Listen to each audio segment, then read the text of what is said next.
Hi good morning. അപ്പോൾ നമ്മുടെ ഇന്നത്തെ റെസിപ്പി ഒരു സൈഡ് ഡിഷാണ്. അപ്പത്തിൻ്റെയും ചപ്പാത്തിയുടെയും പൊറോട്ടയുടെയും പുട്ടിൻ്റെയും ഒക്കെ കൂടെ കഴിക്കാൻ പറ്റിയ നല്ലൊരു കടലക്കറിയാണ്. വെള്ളക്കടല ഉപയോഗിച്ചാണ് നമ്മൾ ഈ ഒരു കറി ഉണ്ടാക്കുന്നത്.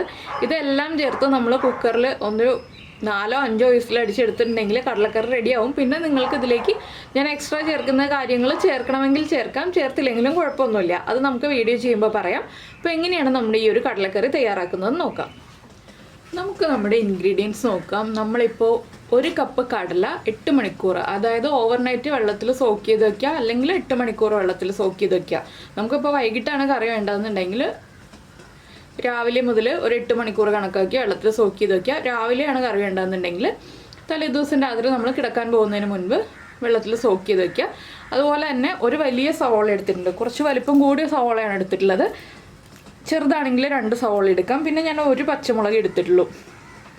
എന്താണെന്ന് വെച്ചാൽ നമ്മളിതെല്ലാം കുക്കറിലാണ് ചെയ്യുന്നത്, അതുകൊണ്ട് തന്നെ ഒരുപാട് എരിവ് ചേർക്കുന്നില്ല. പച്ചമുളകൊക്കെ നന്നായിട്ട് വെന്ത് കടലയുടെ കൂടെ ചേർന്ന് വന്നോളും. അപ്പോൾ പച്ചമുളകിൻ്റെ എരിവ് നന്നായിട്ട് പിടിച്ചു വരും. അതുകൊണ്ട് 1 പച്ചമുളക്, നിങ്ങളുടെ കയ്യിലുള്ള പച്ചമുളക് എരിവ് കുറഞ്ഞതാണെങ്കിൽ 2 എടുത്തോളൂ. പിന്നെ എടുത്തിരിക്കുന്ന വെളുത്തുള്ളിയും തക്കാളിയാണ്. ഒരു ചെറിയ തക്കാളി എടുത്തിട്ടുണ്ട്. വെളുത്തുള്ളി ഞാനിങ്ങനെ മുഴുവനെ വെച്ചു എന്നേ ഉള്ളൂ. 4-5 അല്ലി വെളുത്തുള്ളി എടുക്കുകയുള്ളൂ. പിന്നെ ഉള്ളത് നമ്മുടെ തേങ്ങ ചിരവിയതാണ്. ഇത് ഓപ്ഷണലാണ്. കടല ഉടച്ച് ചേർത്ത് കുറുക്കിയെടുത്താൽ മതിയെന്നുണ്ടെങ്കിൽ നിങ്ങൾക്ക് കടല ഉടച്ച് ചേർക്കാം, ഇല്ലെങ്കിൽ ഇതുപോലെ തേങ്ങ അരച്ച് ചേർക്കാം. തേങ്ങ അരച്ച് ചേർക്കുമ്പോൾ കറിക്ക് പ്രത്യേക ഒരു ടേസ്റ്റ് കിട്ടും. 3 ടേബിൾ സ്പൂൺ തേങ്ങയാണ് നമ്മൾ എടുത്തിട്ടുള്ളത്. അപ്പോൾ ആദ്യം നമുക്ക് ഈ കടല ഒന്ന് കുക്ക് ചെയ്യാൻ വയ്ക്കണം. കടല കുക്ക് ചെയ്യാൻ വയ്ക്കുമ്പോൾ ഈ ഇൻഗ്രീഡിയൻസ് എല്ലാം ചേർത്തിട്ടാണ് നമ്മൾ കുക്ക് ചെയ്യാൻ വയ്ക്കുന്നത്. ലാസ്റ്റ് മാത്രമേ നമുക്ക് കുറച്ച് കാര്യങ്ങളുള്ളൂ. വളരെ ഈസിയാണിത്. അപ്പോൾ ഞാൻ ഈ സവോളയൊക്കെ ഒന്ന് കട്ട് ചെയ്തെടുക്കട്ടെ, വെളുത്തുള്ളിയൊക്കെ കട്ട് ചെയ്തെടുക്കട്ടെ. അതിനുശേഷം നമുക്ക് കുക്ക് ചെയ്യാൻ വയ്ക്കാം. ഇപ്പോൾ നമ്മൾ നമ്മുടെ സവോളയും പച്ചമുളകും വെളുത്തുള്ളിയും കട്ട് ചെയ്തെടുത്തിട്ടുണ്ട്. സവോള ഞാൻ നീളത്തിലാണ് കട്ട് ചെയ്തെടുത്തിട്ടുള്ളത്. പച്ചമുളക് സ്പ്ലിറ്റ് ചെയ്തു. വെളുത്തുള്ളി ചെറിയ അല്ലി ആയതുകൊണ്ട് 1-2 കട്ട് ചെയ്തെടുത്തു. ഇനിയിപ്പോൾ നമുക്കൊരു കുക്കർ എടുക്കാം. കുക്കറിലേക്ക് നമ്മുടെ കടല കഴുകി വൃത്തിയാക്കി വെച്ചിരിക്കുന്നത് ചേർത്ത് കൊടുക്കാം. ഞാൻ കഴുകിയിട്ട് വെള്ളത്തിലിട്ടതാണ് കേട്ടോ ഇത്. ലാസ്റ്റ് എന്ന് വെച്ചിട്ടുണ്ടെങ്കിൽ ഒരു 3 പ്രാവശ്യം കഴുകിയതിന് ശേഷം വെള്ളത്തിലേക്ക് ഇട്ട് വെച്ചതാണിത്. ഇതിലേക്ക് നമ്മൾ കട്ട് ചെയ്ത് വെച്ചിരിക്കുന്ന ഉള്ളിയല്ല, സവോള, പച്ചമുളക്, വെളുത്തുള്ളി ഇത്രയും ചേർക്കാം. ഇനി നമ്മൾ ചേർക്കാനുള്ളൊരു കാര്യം മല്ലിപ്പൊടി, മഞ്ഞൾപ്പൊടി, മുളക് പൊടിയൊക്കെയാണ്. അത് നമ്മളൊന്ന് പാനിൽ ചൂടാക്കിയിട്ട് ചേർക്കണം, ഇല്ലെങ്കിൽ ആ റോ ടേസ്റ്റ് ഉണ്ടാവും. അപ്പോൾ നമുക്ക് അത് ചൂടാക്കിയെടുക്കാം. ഇപ്പോൾ നമ്മളൊരു പാൻ വെച്ചിട്ടുണ്ട്. പാനിലേക്ക് വെളിച്ചെണ്ണ ഒന്നും ചേർത്തിട്ടില്ല കേട്ടോ. ഞാൻ ഡയറക്റ്റ് പൊടികളാണ് ചേർത്ത് കൊടുക്കുന്നത്. ഒരു 4 ടീസ്പൂൺ മല്ലിപ്പൊടി. എന്താണെന്ന് വെച്ചാൽ ഈ ഒരു കടലക്കറിക്ക് കുറച്ച് മല്ലിപ്പൊടി കൂടുതൽ വേണം. അതുപോലെ തന്നെ 3/4 ടീസ്പൂൺ മഞ്ഞൾപ്പൊടി, പിന്നെ എരിവുള്ള മുളക് പൊടിയാണ് ചേർത്ത് കൊടുക്കുന്നത് 1 ടീസ്പൂൺ. ഇതെല്ലാം ചേർത്ത് നന്നായിട്ട് ലോ ഫ്ലെയിമിൽ വെച്ചൊന്ന് ചൂടാക്കിയെടുക്കുക. നിങ്ങൾക്ക് എണ്ണയിൽ വഴറ്റി ചേർക്കണമെന്നുണ്ടെങ്കിൽ അങ്ങനെ ചേർക്കാം. ഞാനിപ്പോൾ അതിലും എളുപ്പമായ രീതിയിലാണ് ഇതുപോലെ ചെയ്യുന്നത്. എണ്ണയിൽ വഴറ്റുമ്പോൾ പൊടികൾ കരിയാതെ നോക്കണം. ഇതാവുമ്പോൾ നമുക്ക് തീ കുറച്ച് വെച്ചിട്ടുണ്ടെങ്കിൽ പൊടികൾ കരിഞ്ഞു പോവില്ല. എണ്ണയിലാണെങ്കിലാണ് പെട്ടെന്ന് കരിഞ്ഞു പോവുക. ഇതൊന്ന് ചൂടായിക്കൊണ്ടിരിക്കുമ്പോൾ നമുക്കിതിലേക്ക് ഗരം മസാലപ്പൊടി ചേർക്കാം. 1 ടീസ്പൂണാണ് ഞാൻ ഗരം മസാലപ്പൊടി ചേർക്കുന്നത്. ഇനി ഒരു 2 മിനിറ്റ് ലോ ഫ്ലെയിമിൽ വെച്ച് ഇളക്കിക്കൊണ്ടിരിക്കുക. ഈ പൊടികളൊന്ന് കുക്കായി വരട്ടെ. അപ്പോൾ നമ്മൾ തക്കാളി വഴറ്റുന്നുണ്ടെങ്കിൽ എണ്ണയിലൊന്ന് വഴറ്റിയിട്ട് ചേർക്കാം. ഞാൻ തക്കാളി ലാസ്റ്റേ ചേർക്കുന്നുള്ളൂ. നമ്മുടെ തേങ്ങ ചേർക്കുന്നതിന് തൊട്ട് മുന്നേ ആയിട്ടേ തക്കാളി ചേർക്കുന്നുള്ളൂ. അതുകൊണ്ട് തക്കാളി വഴറ്റിയൊന്നും ചേർക്കുന്നില്ല കേട്ടോ. ഇപ്പോൾ തക്കാളി ചേർത്തിട്ടുണ്ടെങ്കിൽ വല്ലാതെ ഉടഞ്ഞു പോകും. അതുകൊണ്ടാണ് നമ്മളിപ്പോൾ തക്കാളി ചേർക്കാത്തത്. ഈ ഒരു കറി ചപ്പാത്തിയുടെ കൂടെ, പൂരിയുടെ കൂടെ, അതുപോലെ തന്നെ അപ്പത്തിൻ്റെ കൂടെ, പൊറോട്ടയുടെ കൂടെ, പുട്ടിൻ്റെ കൂടെ ഒക്കെ വളരെ നല്ലൊരു കോമ്പിനേഷനാണ് കേട്ടോ. ഇതാകുമ്പോൾ നമുക്ക് വളരെ എളുപ്പത്തിൽ ഉണ്ടാക്കാം. സവോള വഴറ്റുണ്ടാകും, അങ്ങനെയുള്ള കുറേ ഗുണങ്ങളുണ്ട്. ഇപ്പോൾ നമ്മുടെ പൊടികളൊക്കെ ഒന്ന് കുക്കായി വന്നിട്ടുണ്ട്. നമുക്കിനി ഇത് നമ്മുടെ കടലയിലേക്ക് ചേർത്ത് കൊടുക്കാം. അപ്പോൾ ഞാൻ എന്താ കടലയിലേക്ക് നമ്മുടെ മസാലപ്പൊടികൾ ചേർത്ത് കൊടുക്കുകയാണ്. ഇനി ഇതിലേക്ക് നമുക്ക് കടലയ്ക്ക് ആവശ്യമായിട്ടുള്ള ഉപ്പും കൂടി ചേർക്കണം. ഇനിയിപ്പോൾ നമ്മുടെ കയ്യിലുള്ള കടലയുടെ കുക്കിംഗ് ടൈം അനുസരിച്ച് ചില കടല 4-5 വിസിൽ വരുമ്പോൾ കുക്കാവും, ചില കടല 7-8 വിസിൽ വരുമ്പോൾ കുക്കാവും. അങ്ങനെ നിങ്ങളുടെ കയ്യിലുള്ള കടലയുടെ കുക്കിംഗ് ടൈം എത്ര വിസിലാണോ അത്രയും വിസിൽ വരുന്നത് വരെ കുക്ക് ചെയ്തെടുക്കുക. നന്നായിട്ട് തന്നെ കുക്ക് ചെയ്തെടുക്കുക. എന്താണെന്ന് വെച്ചാൽ നമ്മൾ ഉടച്ചാണ് എടുക്കുന്നതെങ്കിൽ കടല നന്നായിട്ട് കുക്കായി വരണം, ഇല്ലെങ്കിൽ അരച്ചാണ് ചേർക്കുന്നതെങ്കിൽ അത്രയും കുക്കാവണ്ട. പക്ഷെ നമുക്ക് കടിക്കേണ്ട ഭാഗമല്ല, അതിനേക്കാൾ സോഫ്റ്റ് ആയിട്ട് വേണം കടല കിട്ടാനായിട്ട്. അപ്പോൾ ഞാനിത് സ്റ്റൗവിലേക്ക് വെച്ച് ബർണറൊക്കെ ഓൺ ചെയ്ത് ഒരു 6 വിസിൽ വരുന്നത് വരെ കുക്ക് ചെയ്തെടുക്കാൻ പോവാണ്. ആ സമയത്ത് നമുക്ക് ഇതിലേക്ക് വേണ്ട അരപ്പ് റെഡിയാക്കി എടുക്കാം. ഇനി നമുക്ക് ഇതിലേക്ക് വേണ്ട തേങ്ങയുടെ അരപ്പ് റെഡിയാക്കി എടുക്കാം. ഇത് ഓപ്ഷനിലാണ് കേട്ടോ. അപ്പോൾ തേങ്ങയുടെ അരപ്പ് റെഡിയാക്കുന്നില്ല എന്നുണ്ടെങ്കിൽ നിങ്ങൾ 1 ടീസ്പൂൺ പെരിഞ്ജീരകം പൊടിച്ചതും കൂടി നമ്മുടെ കുക്കറിലേക്ക് ചേർക്കുക. അത് ലാസ്റ്റ് ചേർക്കണം.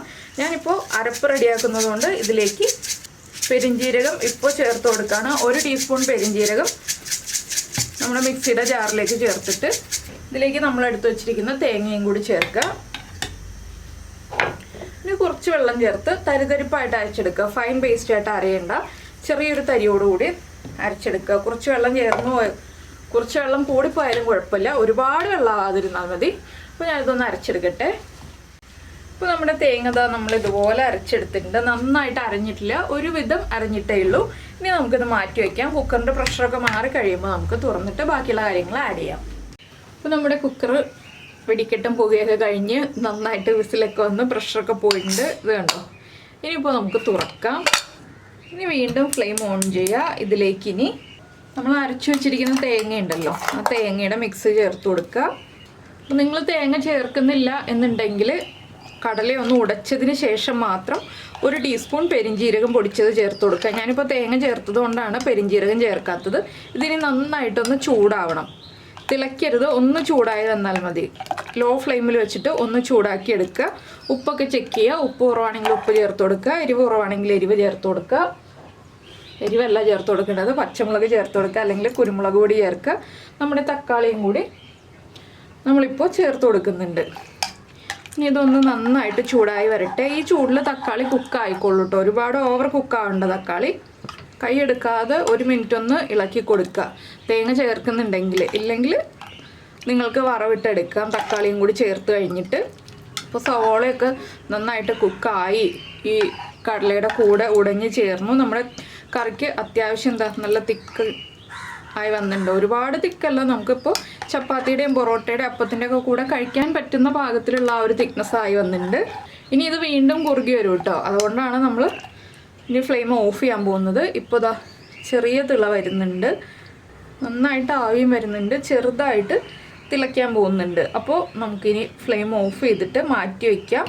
ഇതിലേക്ക് നമ്മുടെ വറവ് റെഡിയാക്കിയത് ചേർത്ത് കൊടുക്കാം. വറവ് റെഡിയാക്കാൻ പോകുന്നേ ഉള്ളൂ ഞാൻ. ഇപ്പോൾ സ്റ്റൗവൊക്കെ കണ്ടോ, സ്റ്റൗവിലേക്കൊക്കെ ചീറ്റിത്തെറിച്ച് നാശമായിരിക്കുകയാണ്.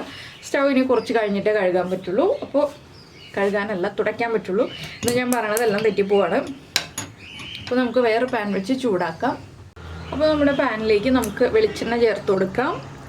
അപ്പോൾ ഇതുപോലെ ചൂടോടെ ഇരിക്കുന്ന സ്റ്റൗ ഉണ്ടല്ലോ, ഗ്ലാസ് ടോപ്പ് സ്റ്റൗ ആണെങ്കിൽ നിങ്ങൾ നനവോടുകൂടിയുള്ള തുണി കൊണ്ട് തുടയ്ക്കരുത് കേട്ടോ.